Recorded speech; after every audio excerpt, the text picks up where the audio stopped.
How's it going everyone? Teysind here, and happy Dot Hack Day 2021. So the 9th of August every year is Dot Hack Day. It comes from Hakku, from the name Hack, also representing the numbers 8 and 9, so August 9th.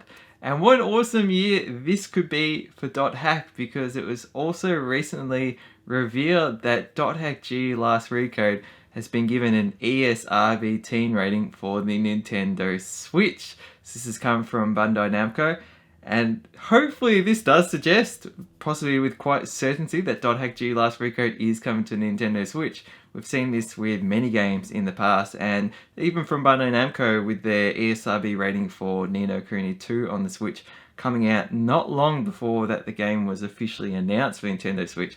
So I'm excited for this because I feel like the 4 Dot Hack GU games from the last Recode compilation remasters would fit perfect for the Nintendo Switch.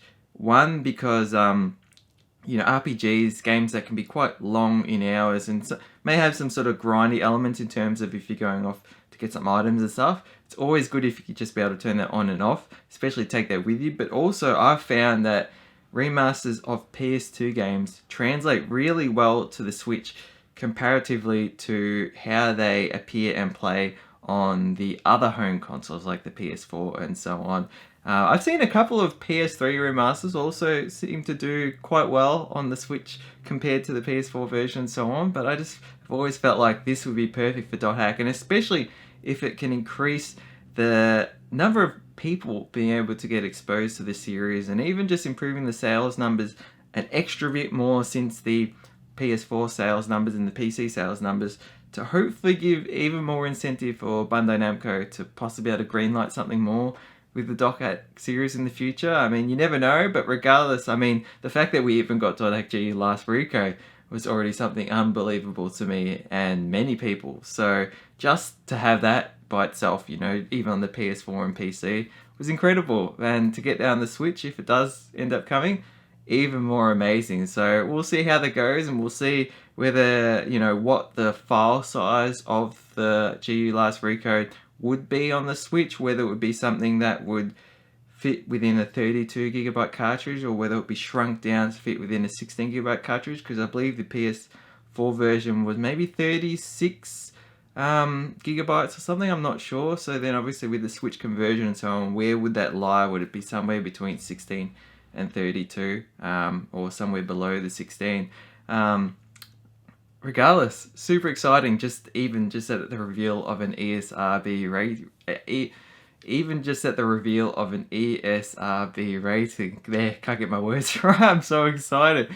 But regardless, I mean, yeah, it's awesome to have such a day for Dot Hack every year. I'd love to hear your stories of just, why you enjoy Dot Hack, how you got into it and so on, and whether you've been, following anything in the Dot Hack series over the past year, whether it be revisiting some of the older games, playing them for the first time, whether it's GU Last Recode or, some on the PS2. Things like the books. There are some really amazing novels in the Dot Hack series, or dare I say all of them, at least to me, but I'm biased with my love of the series. For Dot Hack GU especially, I would recommend the Dot Hack Cell novels. I'd also recommend watching Dot Hack Roots prequel anime about Haseo. It really basically sets the beginning stage for what the game is. It is interesting though that the voice actors for many of the main characters are different to them in the game, so it can be a little bit jarring if you go from the anime into the game. You're like, hang on, Haseo sounds different, Ovan sounds different, and so on. But regardless, it's good to have an anime too. I always recommend Dot Hack Sign to people just to really give them an introduction into what the world is, and Dot Hack and Aura and the Epitaph of Twilight and so on. There's a lot there. But yeah, really this day and this video for me is just not only just mentioning about the ESRB rating for Dot Hack G Last Recode on the Nintendo Switch, but just a little celebration, talking about the series. Because of my arms, I couldn't really get any of my Dot Hack stuff out to really show you. The lightest one that I've essentially got that I can lift is this Chim plushie, which is absolutely awesome. I think it's within the part last year or so, they released a lot more Chims customized for different characters from the Dot Hack series. I know there was a you know, a chim coloured for Haseo, a chim coloured for Sukasa, there's a chim coloured for Kite, and there might have been one more, in addition to this one obviously that already been released some time ago. I hope to get them. That would be awesome to even just at least get one of them. I'd really love to get the Kite one.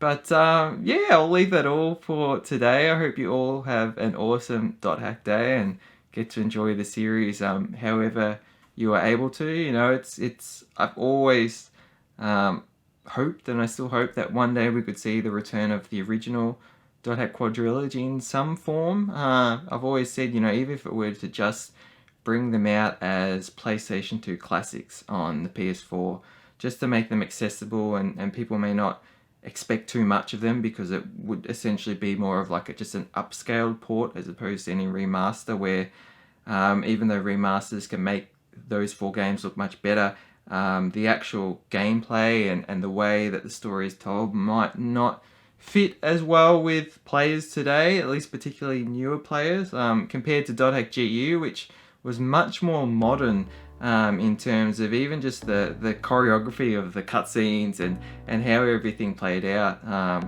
But you know, for me, I can always easily go back to them on the PS2 and have just as good a time as I did, you know, almost 15 years ago. So yeah, next year I believe will be the 20th anniversary of .hack. Hopefully we get something more from the .hack series then, you know, even if it's just little, even if it's small merchandise. I'd love to see Haseo in his 5th form as a figure.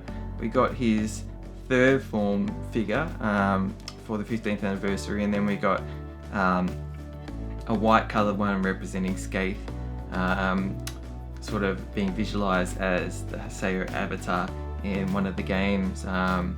But yeah, who knows? Anyways, I'll leave it at that. Thank you so much for watching, and thank you for your time, and I hope you're all doing safe and well. And until the next video, stay spot on.